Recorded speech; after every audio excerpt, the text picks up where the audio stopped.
No, it's working. Go ahead. Okay. So, what's the last project you had here in Buda Fabric and Buda Scoop that represent the most the European identity? Yeah. The last weekend of February, we had here a project named "What's the Matter with Money," and it was discussions by artists and also scientists and people who are economy linked, who are entrepreneurs, that we brought here together, thinking about new methods to solve the economic crisis in Europe. And it was a project that we set up together with 8 European partners. One of the networks where we are working with, the name is APAP, Advanced Performing Arts Project, and it's a 5-year collaboration between 7 theater and arts centers all around Europe, in Salzburg, in Berlin, in Amiens, in France, and in Spain also. And so there are 2 meetings a year where all the directors of this organizations meet each other, and where we discuss how can we collaborate to give support to artists. And so that means that we co-produce together artists, and that's for these artists quite important if they can be member of that network. And also we present work that has been created with the help of all these partners. So it means also that there are a lot of international artists coming from that network, from Salzburg, for instance, or from Berlin. They come to Kortrijk because we are a member of that network. So that's one example of our European work. Okay, good. And in which way Buda Scoop and Buda Centrum could be European? In which way it takes part of the European identity? Yeah, very much, I think, because we are at the moment the biggest workspace for theatre and dance in Flanders. So we every year we welcome almost 175 artists and residents who stay here in Kortrijk for a few weeks or a month, and they work here. They create new theatre and performance in our studios or in the theatre venues here in the Buda Scope. And so they come from all around Europe. So nationality, it's not a criterion to select them. So we have 500 applications a year. So people who like to come to work over here, and we have 40 companies that we agree on. So that means that there are a lot of people that we have to say no, but we never make a selection about the nationality where they come from. So that means, for instance, at the moment, Gisèle Vienne, which is quite interesting French metteur en scène director. She is working now in the Buda Scope 1, in the biggest place here. She's from France, so we have all the time we have international people over here, which is great. Is that as we have a lot of artists who work in here, they meet up also. So, for instance, if there is a company from France and there is a company from Italy, for instance, sometimes it happens that they are making new plans together here because they met up here in Buda Scope.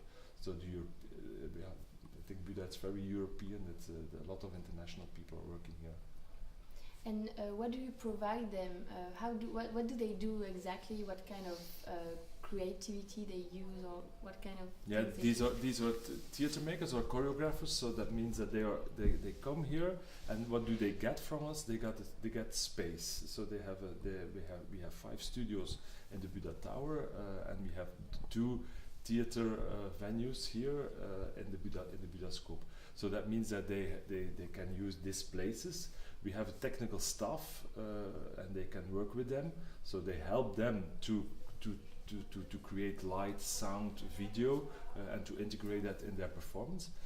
We have an artistic crew that supports them on an artistic point of view. So they have a lot of discussions together. They see how they can make their performance stronger. And also, which is quite important, we have also some people who help them to make a tournée all around Europe. So if they pass here, for instance, last year, in a lot of theaters in Europe, there were 440 played, and these performances were made here. So more than one performance every day happens all around Europe from artists who worked here in Buda. And then we provide them, we give them some food. For instance, we have volunteers from Kortrijk, and every noon they are cooking for them. It's quite basic. It's salad and bread and soup. But for instance, today our volunteer, she has arrived at 9, and she came into the office, and we have to say that there are 31 people who gonna eat here at noon, and these are, most of them are artists and some crew members. So this is also a part of our welcome for these artists. And we also have 2 houses in the city where they have a room. It's a kind of a student house with shared bathroom, and they can stay over there. Okay. So you do a lot to promote creativity and creation in that European background. But what do you get from European Union, financially speaking? It's quite a lot. I think at the moment it has to be more than 230,000 euros that we get by several projects we have. So it's not only the budget of Europe for one project or for one thing that we are doing. And I see that the last years that the amount we get from Europe it's increasing. But it also has to do because we became more active, and we know how to write dossiers, and so it's a lot of work, a lot of applications also. But I see that the influence of European money, of the importance of the European money for a house like this here in Kortrijk, it became much more important. It also has to do with the fact that Kortrijk is very close to the border of France, of course. So we are 20 kilometers away from Lille, and for instance, we have at the moment 2 trans-border projects together with partners in the north of France, and also there is a Interreg fondsen, so Interreg subsidies that helps us. For instance, only the things to make communication. If we have to communicate our work in Lille, it's a place where 1 million people are living, so that we need a lot of money to do that, and also the language problem, of course. So we need a lot of translations. We have to, if there is a performance over here and they are speaking Dutch, and we like to attract a French-speaking part for the audience, then also we need subtitling, and all these costs. Thanks to the European Union, they help us to do that. And do you think that the culture is helped enough by the European Union, or do you think they should do more? And what do you think about the next years? Yeah. Do you think you will get the same amount of money, or maybe it will change because of the crisis, the general crisis? Yeah, I'm quite worried about that. So of course it's never enough, but I'm quite happy with that, of course. And you have to do a lot of work for that, so it's quite difficult to make applications for it. But I'm quite worried about the future, because we see that in a lot of European programs, culture became less important, and it's always there are 3 important things. It's economy, and all the rest is. And so we see, for instance, there is a new program for Interreg, so that means the collaboration between the trans-border countries. So for instance, our collaboration with the north of France, they have to choose 3 priorities, and in the list of 11 priorities that they can choose, even culture is not in. Yeah. So they can't choose for culture because it's no possibilities anymore. But there is, for instance, a line for innovation in economy, and maybe culture can help.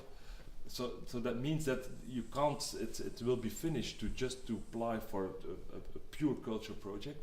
You always have to find links with the ecology or with economy or with education, and that's on one hand it's good. It's interesting because it forces us to open up our organization and to start talking with lots of other sectors. But on the other hand, for the pure artistic thing that artists like to do, I'm afraid that in Europe it will be more and more difficult to get money for that. And what do you think we should do as audience, or maybe do you think there is organization or association that could put a bit of pressure to help to maybe suggest European Union that they should not give up with culture because it's central and it's really important? Mm-hmm. Yeah, it's a difficult question, because even though I talked with one of the advisors of Rudy de Mott, which is the minister president of the Wallonian part of Belgium, and even he was saying, yeah, listen, it's Europe, I can't do anything for that. So and he was the minister president of the French speaking part of Belgium, so he is one of the most powerful men in this country. So I'm afraid that at the moment it's Brussels, it stays kind of a big animal, and it's quite difficult to see on which button we have to press so that they change their minds.